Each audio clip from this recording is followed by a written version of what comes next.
Hello, BookTube. It's Peg. I am back at the history shelf. Sorry for the delay in getting a new video up.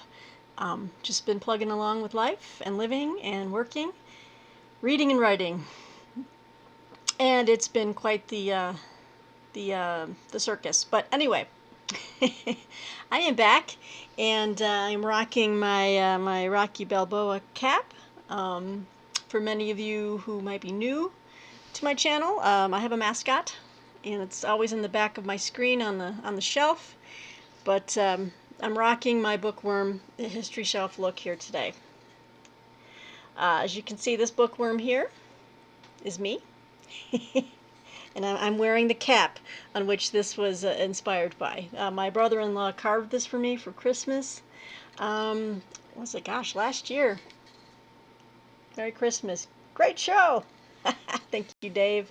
Yeah, but that's the bookworm. That's me with my hat. I'm known to wear this in the winter, or a variation of this cap in the winter around the house, to the point where my brother-in-law said it was just like Rocky Balboa all the time.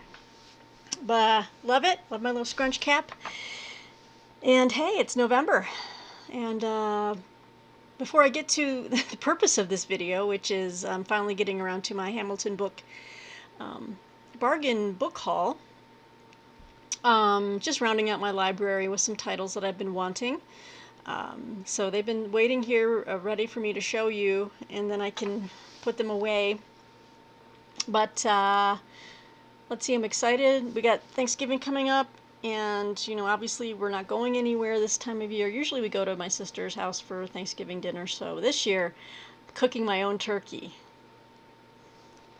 That was a great look, huh? I've never done that. I'm hoping Martine can help me with this. But we bought our turkey. It's in the freezer. It's almost a 14-pounder. And here's the thing with Thanksgiving, and let me know if you guys agree or not. I like to eat. I like good food, and Thanksgiving is one of my favorite times of year. And I never get enough leftovers that I just love having leftovers. And then when you go to someone's house, they're kind enough to give you like a Tupperware. My sister's like, bring Tupperware, just take it, get it out of here. But you know what? I could eat Thanksgiving leftovers for a week and be completely happy. So my plan is to make a turkey. Martine's in charge of the homemade mashed potatoes. She's Irish, and she knows how to make the potatoes. And I'm gonna make like green bean casserole, another vegetable, make some rolls. Maybe I'll make some stuffing, cranberry sauce, and then you know what? I won't have to worry about, well, what's for dinner, what's for lunch. I'm just gonna be eating that stuff for a week, and I don't care. I love it. Let me know if you like Thanksgiving leftovers.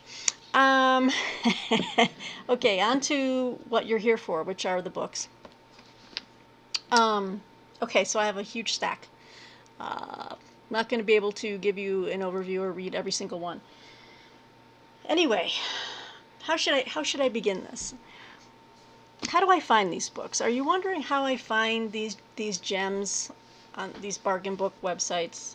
I search by keyword, and I use filters liberally. You need to filter. If you're looking for something new that's recently been added, but they don't have a tab that says recently added, you've got to know how to search for it. And what I do is I'll go to nonfiction or history, and then I will search by hardcover, because hardcover means it's fairly new. And then you go from there. But and then you just do a lot of scrolling. So in the midst of my scrollings, I came across some of these. And I just don't even know where to begin. Let me start with, okay, we're going to start right here. This is a little volume. It's from Knopf Publishing. And wouldn't you know it? Gosh, I didn't even realize this. This is an autographed copy, and it was in the bargain book section on Hamilton Book. This is David Armitage, his Civil Wars, A History and Ideas. So you can see it's not like a normal size book. It's a little shorter, but beautiful decollage. And make sure I'm still recording here. It's a highly original history tracing the least understood and most intractable form of organized human aggression from ancient Rome through the centuries to the present day. Um, let's see here. Let's see here. In Civil Wars, the eminent historian David Armitage offers an invaluable illumination of this vexing subject. By touching on certain signal instances in Western thought, the poetry of Lucan, the political theory of Thomas Hobbes, the so-called Lieber Code, produced during our own Civil War, to name a few, he creates a genealogy of our sometimes contradictory notions about Civil War. See here, from the Balkans to Rwanda, Afghanistan, Iraq, South Sudan, and most recently Syria, civil conflict has exploded of late. Across the West, politics itself looks ever more like civil war by other means. At such a charged time, this book's unique perspective on the origins and dynamics of a phenomenon still shaping our world is sure to prove indispensable in the ongoing effort to grapple with what has come to seem an eternal problem. This came out in 2017. It's David Armitage. There you go. That's him. So I think I got this for like $6.95. What? Oh, yes. So I've read this gentleman's book for a class I took. And he wrote his history on the medieval, what is the title? I think it was like it was the civilization of the Middle Ages. And I read that entire textbook. But I really enjoyed it. But I came across this, and I was just like, what? For like $3, $4. This is, whoops, sorry for the glare. Inventing Norman Cantor, Confessions of a Medievalist by Norman F. Cantor. Slim little volume, but it's just like these little gems that I come across. These little, diamonds in the rough, just sitting out there. And it's a little volume, about maybe 230 pages.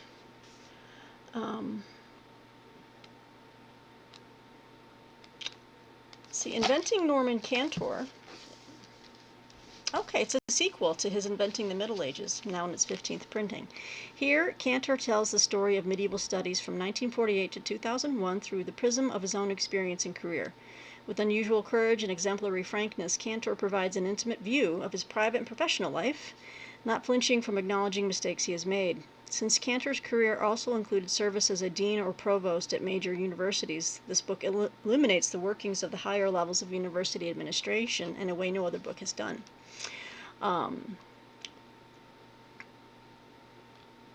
So it kind of gives an inside look at his career and as a historian, and the place of medieval studies in the relatively current university systems. So I just enjoy reading about other writers and historians. I like knowing their craft and how they came to it. So it's kind of like a personal take on the historian's life. And so this was just out there, and I just nabbed it. So Hamilton book again. I've got such a limited desk here, guys. Sorry about that. All right, what next? Oh, this one was the cheapest of the lot, and I just grabbed it because it's a university press, and I love it. They have such good scholarship. This is from Johns Hopkins University Press. And this kind of goes along with my interest in reading about different religions and denominations and their history. And this is Power, Authority, and the Anabaptist Tradition, edited by Benjamin W. Redekop and Calvin Redekop. So, yeah. Let's see here. I've got so many books to get through, so I can't read all of these things. But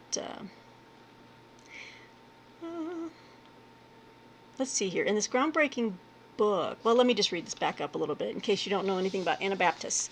Founded in part on a rejection of worldly power and the use of force, Anabaptism carried with it the promise of redemptive power. Yet the attempt to banish worldly power to the margins of the Christian community has been fraught with dilemmas, contradictions, and at times blatant abuses of authority. So in this groundbreaking book, the authors draw on classic and contemporary thinking to confront the issue of power and authority in the Anabaptist Mennonite community. From the power relationships of the 16th century Peasants' War, Andrew B., this might be a book you might want, I don't know, to issues of contemporary sexuality, the topics of power, authority, and the Anabaptist tradition are sure to interest a wide audience. Andrew B. who was asking about that in another video in the comment section about other histories, which he said is a misapplied name. The peasants' war actually included a lot of noble people as well. It just wasn't the peasants that were rising up in Germany.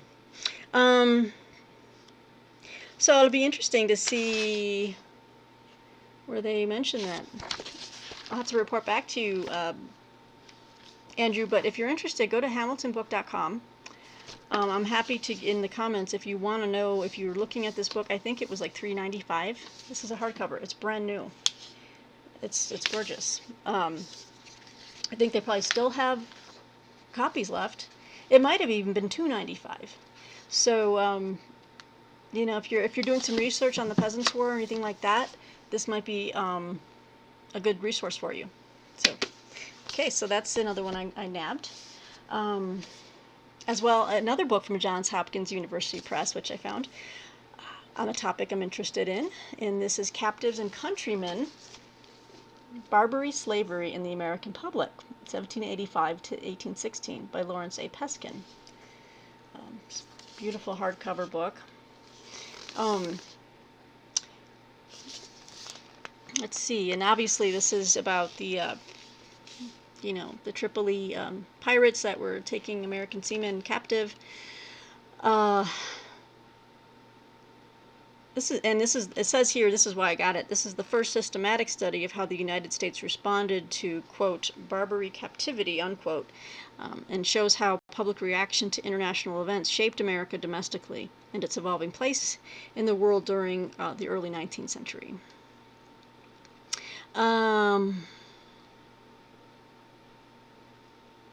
His dramatic account reveals early concepts of national identity, party politics, and the use of military power, including the lingering impact of the Barbary Wars on the national consciousness, the effects of white slavery in North Africa on the American abolitionist movement, and the debate over founding a national navy. So I saw this, and I know they had like a recent mainstream book by what's his face? Brian Kilmeade. I think he's from Fox News, and they wrote a book on the Tripoli. So I kind of want real.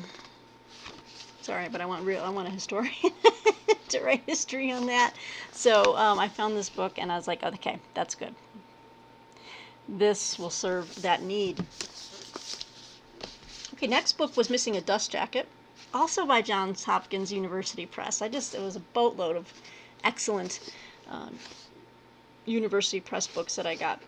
This one, I just was very curious about it. Okay, again, no dust jacket, but and I probably don't have the description. I'm trying to remember. Probably don't have a description to read to you now. It was on the website. It's called The Lost Millennium: History's Timetables Under Siege. It's the second edition by Florin Diacu. I'll just show you that. So obviously it went into a second edition. Maybe it's used in the classroom or something like this. It came out in 2005, and then the second edition came out in 2011. Trying to remember what it was about. It is an academic study in that, it kind of talks about, again, time frames and how chronologically the challenges of historical chronology. But it was another like $3.95, $2.95 book. It might have even been $1.95 because a couple of them were completely marked down. And I trust university presses not to put out garbage. So let me just read you some of the sections. The sections on the challenges of historical chronology. Part 2 is Flamenco's battle against tradition.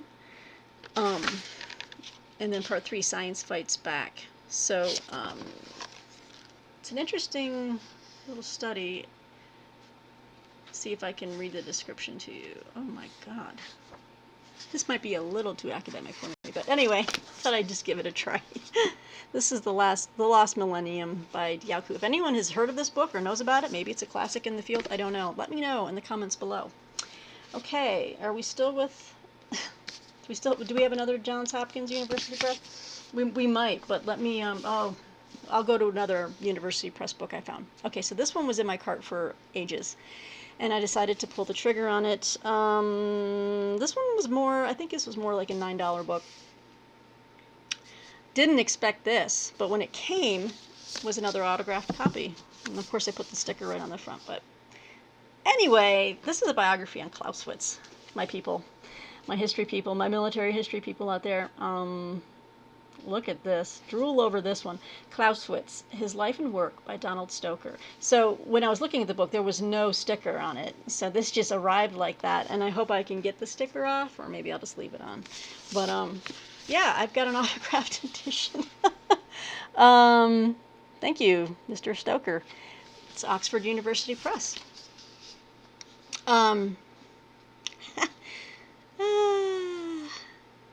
Let's see, a little bit about Klaus Fitz. Obviously, he wrote on war.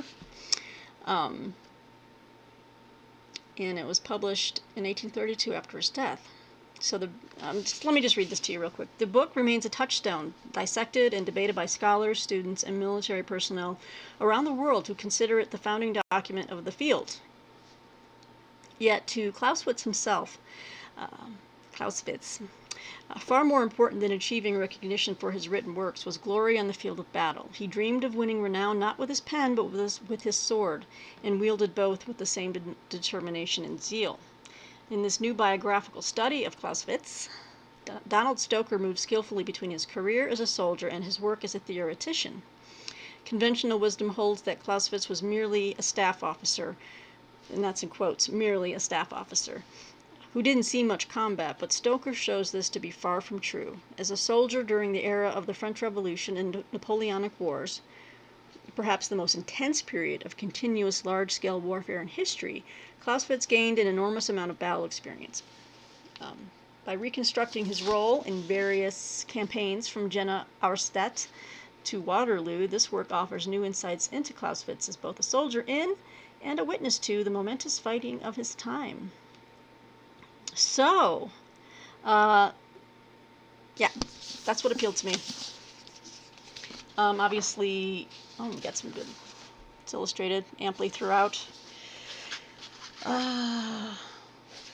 You know, I love the military history.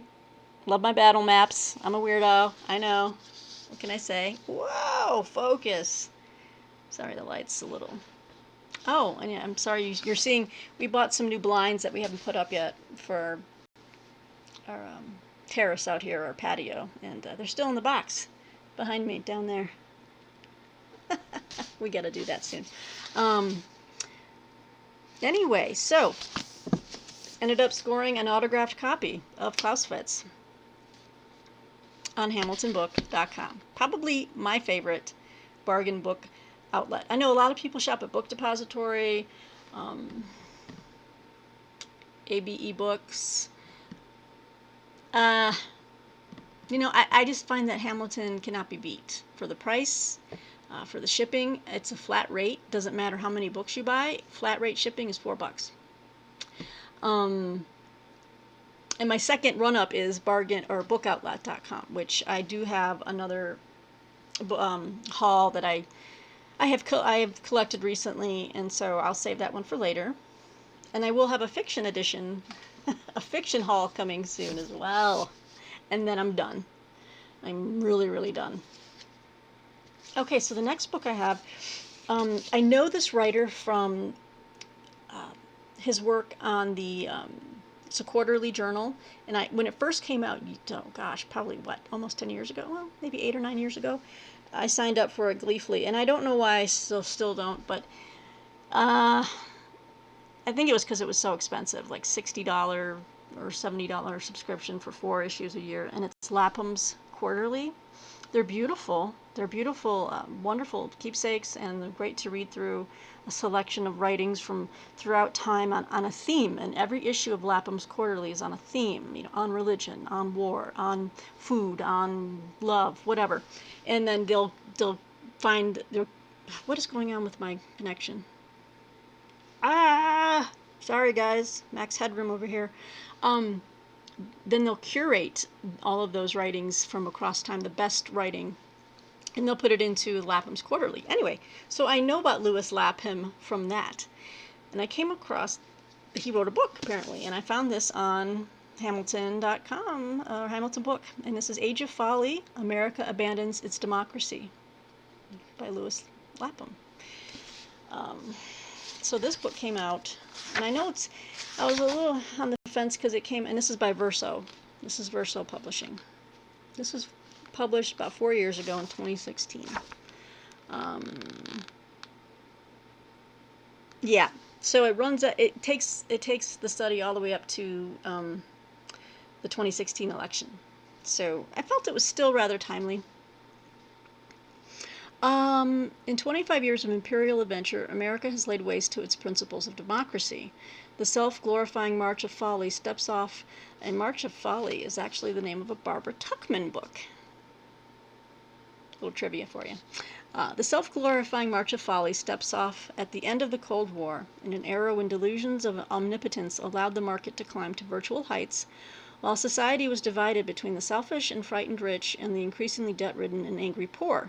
The new millennium saw the democratic election of an American president nullified by the Supreme Court, and the pretender launching a wasteful, vainglorious, and never-ending war on terror, doomed to end in defeat and the loss of America's prestige abroad. Okay, now I don't think I agree with that. I don't think he was a pretender president. I think it was a close election. Look, I'm sorry, until you overturn the Electoral College, the popular vote doesn't win. Do you know what I'm saying? So Bush won, I think, fairly. But that's just my take. Based on facts, not on anything else. Anyway, so he's got a grudge there, I can tell already. But all this culminates in the sunset swamp of the 2016 election. A farce dominated by Donald Trump, true. A self-glorifying photo op bursting star-spangled bombast in air. This spectacle would be familiar to Aristotle, who likened the coming to power of a government to the rise of a prosperous fool, an individual so besotted with money as to imagine there's nothing it cannot buy. All right, well, you know what? I might not agree with everything in here, but there's some good grist for the mill. This will be interesting. I like to read things that I might not fully sign on to, or not sign on to, but things that challenge me. And like with this, just reading the blurb, I'm like, well, I don't agree with that. That's not true. I don't think he was a pretender, and I don't think the Supreme Court nullified anything. But that's just me. The Age of Folly, Lewis Lapham. Check it out. All right. Hang on, I've got more books on the floor, and I keep glitching. I apologize for that, but I'm going to keep recording. Can you see my... Oh. Listen, I don't know what was going on there. Pardon me while I go down here and get the books.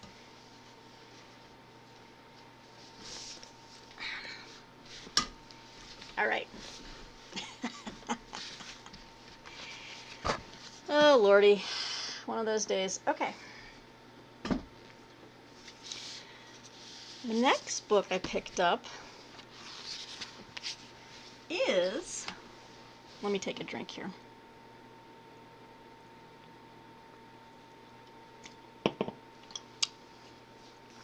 Okay. This is Denmark Vesey's Garden, Slavery and Memory in the Cradle of the Confederacy by Ethan J. Keitel and Blaine Roberts. I think the other subtitle, or the series, is a 150-year reckoning with America's original sin. Um, and I've seen this book reviewed elsewhere before. I can't remember where, but it stuck out in my mind. It came out 2 years ago in 2018. I think it might have been up for some awards at some point, or either way, it was highly reviewed or highly ranked.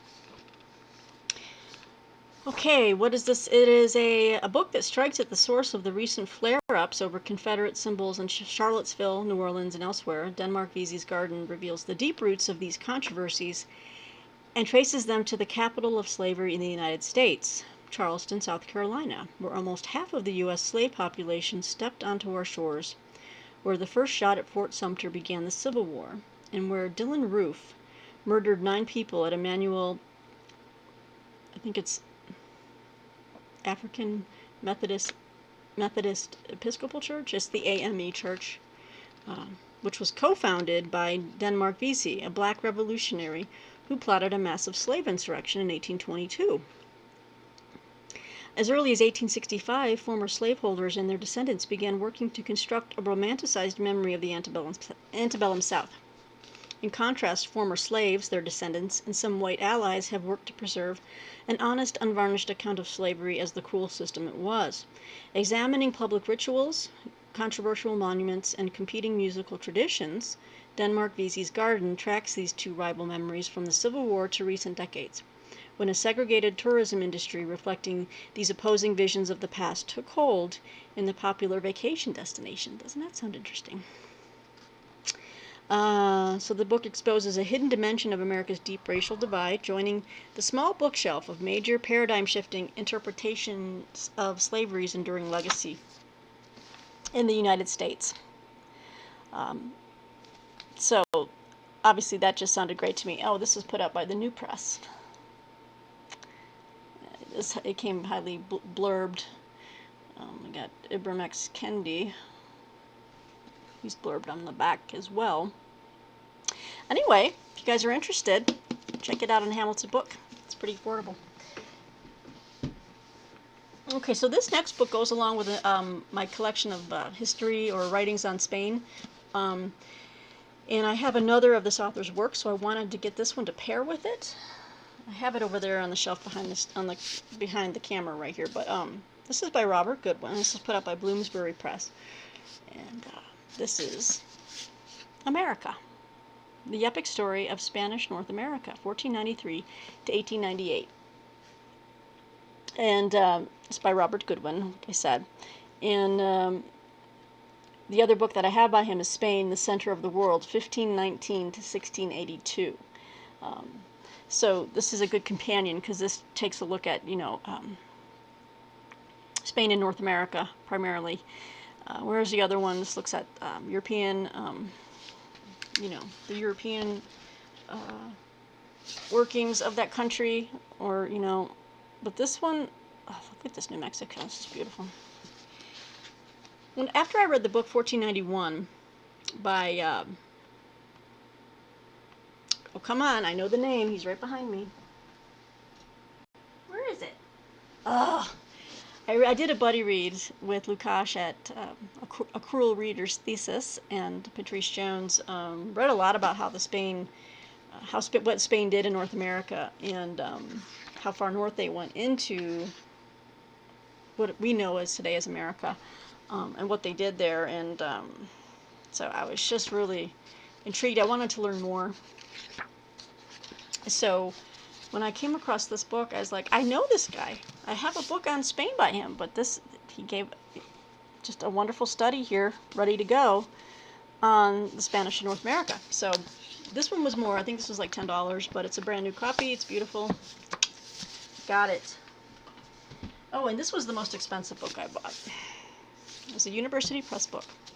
I tried looking for it elsewhere, and it's extremely expensive elsewhere. So for $15, and I don't know much about this figure. I think I might have heard his name a couple times in the Borgia book that I reviewed last year. I read a great book on the Borgias by Paul Strathern. But this is, help me out with the pronunciation here, John. I mean, it just sounds like you just sound it out. Savonarola. I'm probably missing an inflection somewhere, but this is Savonarola, The Rise and Fall of a Renaissance Prophet by Donald Weinstein. So this is by Yale. This is put out by Yale. And it's $14.95. Last time I checked, and that's what I paid for it on Hamilton Book. But this came out in 2011. And this is about, here we go. Girolamo Savonarola, the 15th century doomsaying friar, embraced the revolution of the Florentine Republic and prophesied that it would become the center of a new age of Christian renewal and world domination. A scandal and an inspiration to his contemporaries, he continues to be venerated and disparaged today. This new biography, the culmination of many decades of study and reflection on Savonarola, presents an original interpretation of his prophetic career and a highly nuanced assessment of his vision and motivations. And I've been wanting to learn more about the Renaissance just in general and the history of that period as far as religion, art. It's a whole area that, I subscribe to the great courses through, I think, Amazon Fire or something, and so I need to queue up some of those courses as well, especially when it comes to art history, because I don't know a lot about that, or poetry. But I'm trying to broaden my horizons. Let's see here. Weinstein sorts out the multiple strands that connect Savonarola to his time and place, following him from his youthful rejection of a world he regarded as corrupt to his engagement with that world to save it from itself. The author explores the years Savonarola dominated Florence's spiritual and political life, his headlong downfall followed by the shattering confession that stunned his followers, an admission that vanity and ambition had impelled him to invent his prophecies and fake his visions. Was his confession sincere, a forgery circulated by his inquisitors, or an attempt to escape bone-breaking torture? In a highly innovative analysis of the testimony, Weinstein finds evidence of all three: conviction, compromise, and opportunism, and declines to label Savonarola as either saint or sinner. Built upon impeccable scholarship, this portrait provides the first truly satisfying account of Savonarola, his charismatic vision, and his fate as a failed prophet. And doesn't that just intrigue? I browsed a little bit through it, and I was completely taken in. It's going to be some good stuff here. So this was the most expensive book from my bargain book haul. How's the lighting? Woo! Should I keep that? Yeah, maybe I should keep that on. Sorry about that, guys. Ooh, yes. So this goes back. I've always had an interest in this man, mostly because it's like he died so early on during World War I that I was just like, what might have happened if he had lived, as far as maybe shortening the war. But who put this out?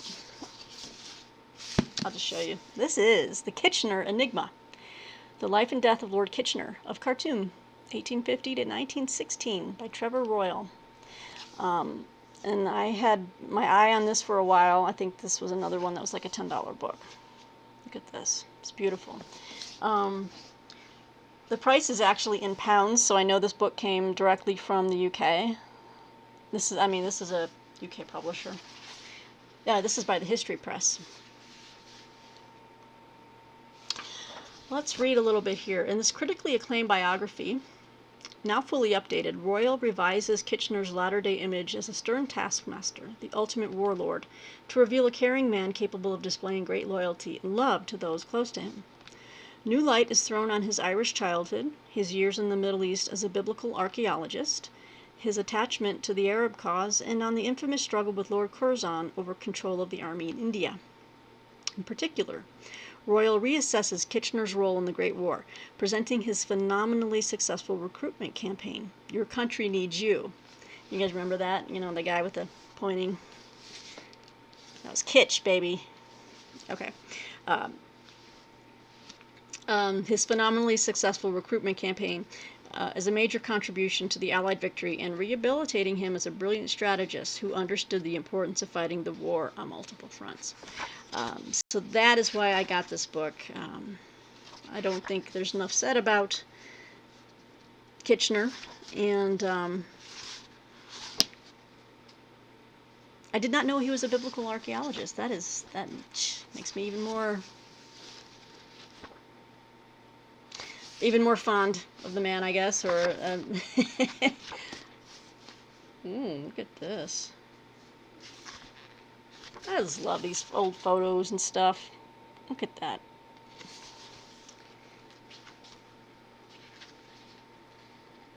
This is good stuff, guys. So, yeah, I mean, I don't know of any other biography on Kitchener that's out there. And I've got a very astute audience of military and history, reading people out there that I know can educate me and tell me if there's another book on Kitchener that I should check out. But I found this, and I had to have it. Okay, so I think I'm down to 2 books. Good, I'm only at 35 minutes. Gonna skip the 50-minute video. This is a heavier subject. This is by St. Martin's Press, but this is by the Crooks, not the Crooks. Top. This is Architects of Death: The Family Who Engineered the Death Camps by Karen Bartlett. I think it was well reviewed.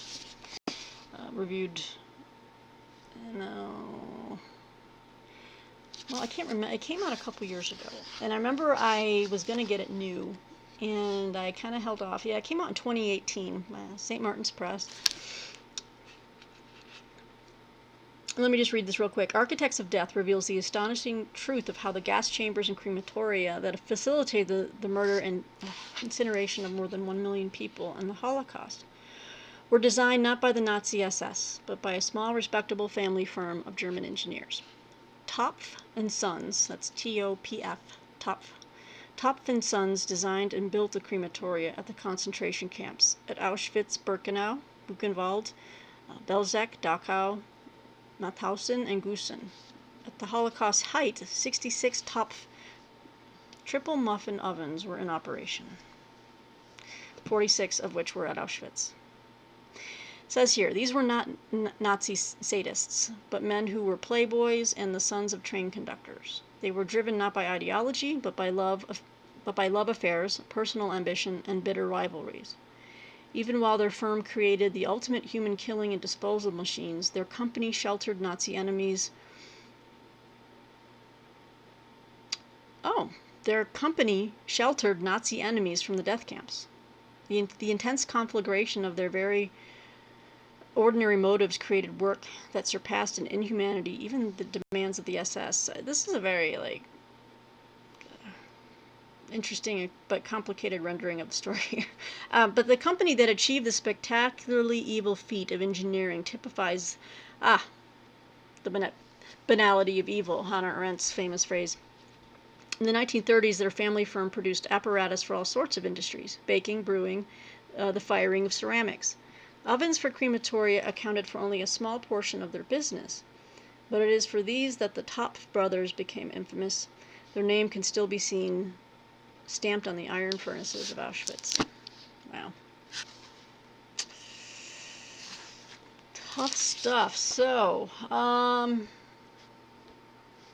this kind of goes along with a book that came out recently, and it went over half off on Amazon, and I got it, but it hasn't arrived yet, but it's called Hitler's True Believers.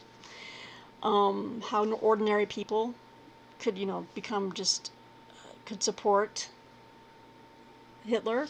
And I guess this would be a companion volume of sorts, like people just not realizing, or not realizing, but not really what they were doing for profit, or just to go along to get along type of thing. It's a common refrain throughout history. I think someone once said that one of the most rarest of human virtues is courage. it's hard to be it's hard to be courageous when faced with going against power, being you would have your life threatened, but courage is hard to come by. Um, I think I want to be more courageous, and you just wonder if those people in Germany in World War II, if collectively they could have been more courageous together, they could have stood up to Hitler. But anyway, and then I found this awesome book, which I have several in the series. It's put up by Thames and Hudson. And I'm sure you've seen the Chronicle of the something something. I've got the Chronicle of the Roman Republic. I've got the Chronicle of the Russian Tsars. I've got the Chronicle of the Pharaohs. I think I even have the Chronicle of the Egyptian queens or something. So I decided to get this one. I've been thinking about it for a while and I didn't do it. And it just goes in with my love of religious history and everything else. But this is the Chronicle of the Popes, the reign-by-reign record of the papacy from St. Peter to the present. And that's Thames and Hudson. They're mostly in these softcover editions. They have a whole series. And I've got several of them upstairs. But they're, timelines, pictures, color pictures. And this one's going to go over all of the different popes, which I'd like to learn more about the popes. I've got several books on the papacy, but I don't have just a one-volume history of all the different popes, in succession. But it's lavishly illustrated, very colorful, helpful timelines. It's just a very easy peasy guide. Oh, and it's by P.J. Maxwell Stewart. Thank you. So I decided to get that. I'm trying to see if I can find some of the other books in the series. Oh, this is the second edition. But they're wonderful books. The Thames and Hudson people really put out some really wonderfully illustrative histories. And it doesn't really say what other ones they do, but I've got a bunch of them upstairs, and I've just told you a few of them. But so I got Chronicle of the Popes. So that was my Hamilton haul recently, and some other light bits of housekeeping. Got a couple of. I have subscribed to a new journal. Where did I put it already? Oi! I just had it here. I was gonna Here we go. So I just joined this Society for Military History. It seems like I don't know why I haven't been a member before, but they publish, I think, quarterly, the Journal of Military History, which I am stoked to have. This just arrived about a week ago. It's October 2020.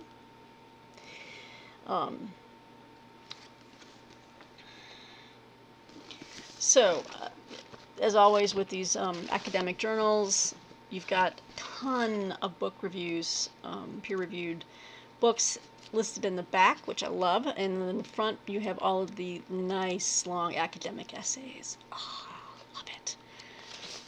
Like this one, we've got Seeds of Victory, Satisfying the Needs of the Red Army and the Soviet State During the Formation of the Kursk Salient, February to May of 1943. Yes, I am a big dweeb. I love it. The Roots of Jointness. What have we got going on here? Ooh. Okay, there's that. And then we got War in the 19th Century. Oh, I think I tried printing this out from their website. I don't need to now because I have it in the journal. This is something I really want to read. A Century of Peace, in quotes. That was not. War in the 19th Century by Niels Eckhorn. So just some really good, we've got an essay on the ninja, a historical understanding of the ninja, which is the lead article or essay, and of course that kind of goes along with the cover image. I think this is my last issue in my subscription. Speaking of biblical archaeologists, Lord Kitchener, I got the most recent issue of Biblical Archaeology Review. So they recently they had a redesign at the beginning of the year. They have a new editor. Um, I just haven't gotten around to reading through my stack, so I might let it lapse, but it's got a nice new redesign. It's looking really good.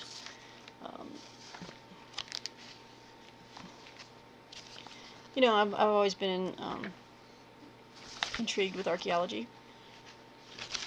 So, one of my dogs is dreaming.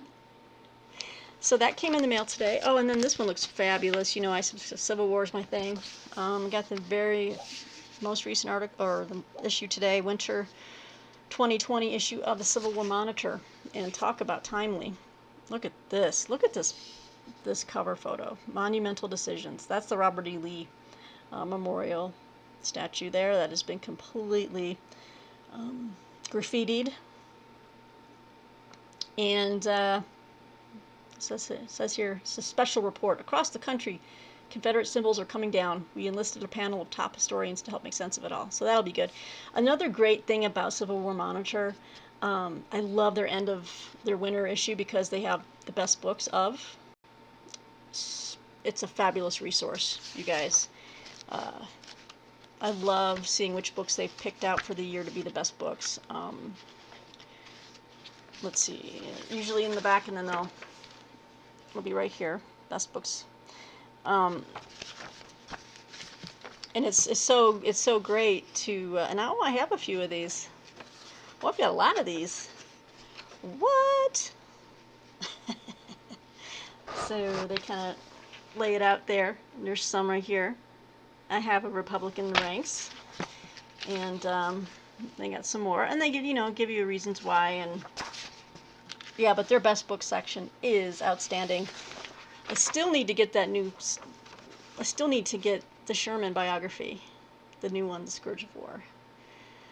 The False Cause, that's great. I have that one too. So many books to read, so little time.